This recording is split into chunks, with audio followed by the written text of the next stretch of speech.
let's talk about Staggering Strike. So this is our first A and B spoiler. It is a 3-cost Norm Attack Warrior Sword with True Sight on the attack. On champion hit, remove 3 preparation counters from the hit champion, and is a 3 attack stat. So no class bonuses whatsoever on this.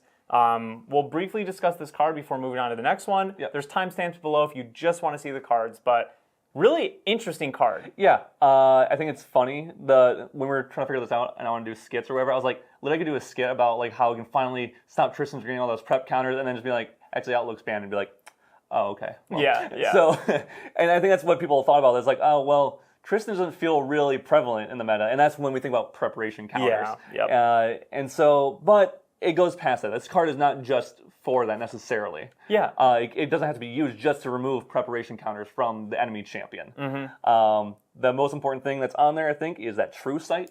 Yeah. That is really good. If we see more stealth allies, which we will just in general, maybe not this set, but future sets for sure.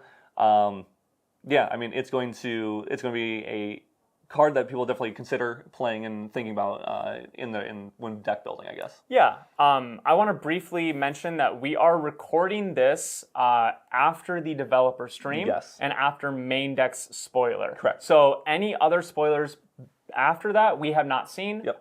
But talking about the stream and his spoiler and everything, I think that when you look at this card, I think the thing that sticks out the most right away is that remove 3 prep counters, because we haven't ever seen that on an attack card before, or like even as a mechanic.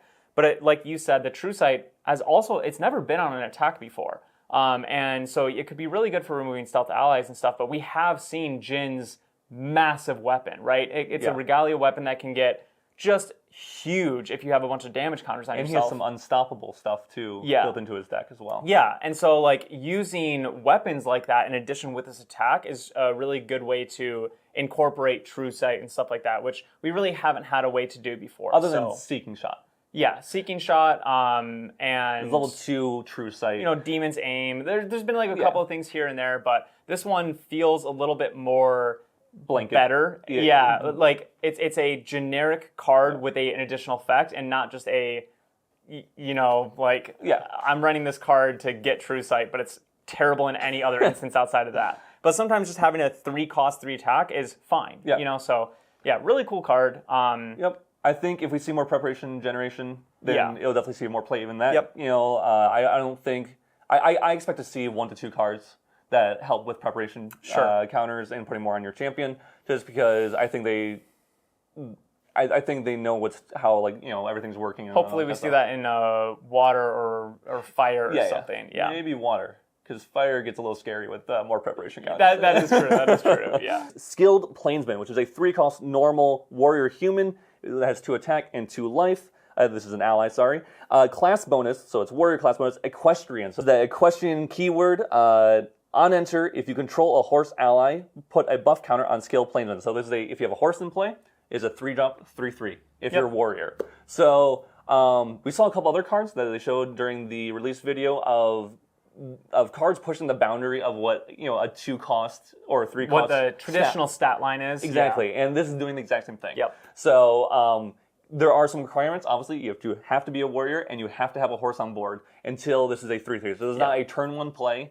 And I think with those requirements, it definitely doesn't feel like crazy. Doesn't feel out of the water anywhere. We've seen horses. I think almost all horses we've seen are 4-cost. Yeah. So Trusty Steed is along with that. We've seen some horse reduction cost cards. Yeah. Which is kind of neat. And searchers. So I think there's definitely an archetype here. I don't know how strong that's going to be, but I'm sure a card that's pretty much generic as this, that's playing with warriors either in Jin or in Lorraine, will probably want a decent 3-drop 3/3. Yeah.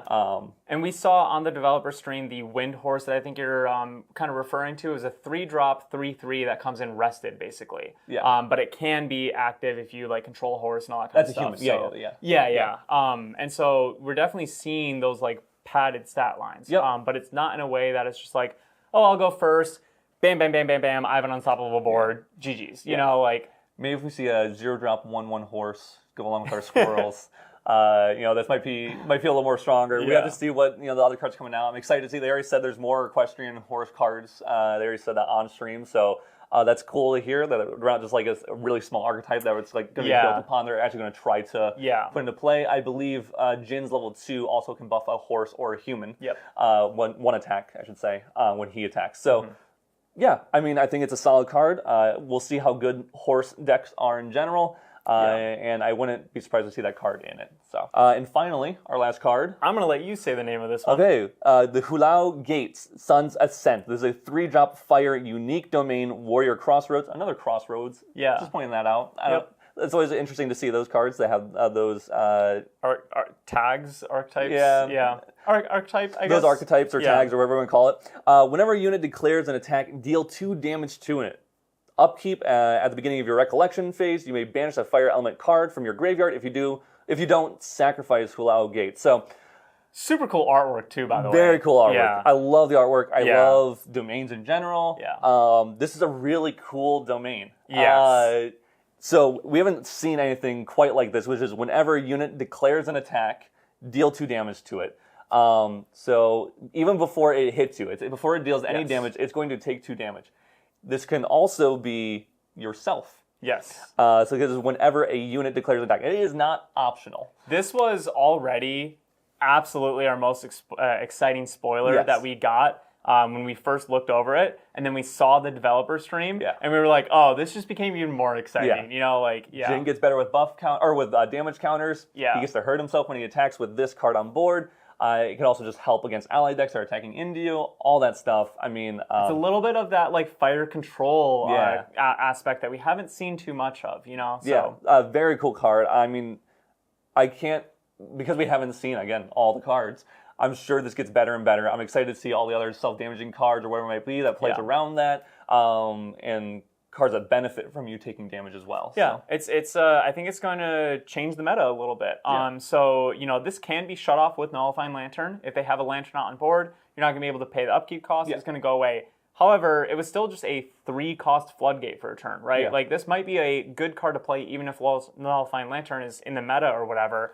And it's all generic. There's no actual champion or class restrictions or whatever. And so just having a generic fire sideboard card that says, oh, if I'm playing against a deck that has a ton of 2-health allies, I'm going to do fine. And you get to play it with Fireworks Display. Get those promos out, everybody. Fireworks Display is coming into the meta. I don't know if that's true, but it's pretty good with this. Because if they're going to attack, it'll deal 2 damage to them. If you Fireworks Display, it's going to kill off a 3-attacker, and then now they don't really want to attack with any other guys. So it is a 2-card Floodgate combo for a bunch of 3-attackers. But hey, if that's keeping you alive and... But it is going to, I think FISA has been a deck that has historically been very popular at the start of new formats and stuff. And this card might really deter that because... Kills Hasties, kills Couriers. Captivating Cutthroats. Sadies. So many things. And so, bringing a deck that now has most of your attackers having 2 health or less, with knowing that this card is now a generic fire card that could be very easily sided in this format, definitely is going to warp the meta a little bit. So very cool to see. That's all we have for you guys today. So we'll catch you on the next one. Peace.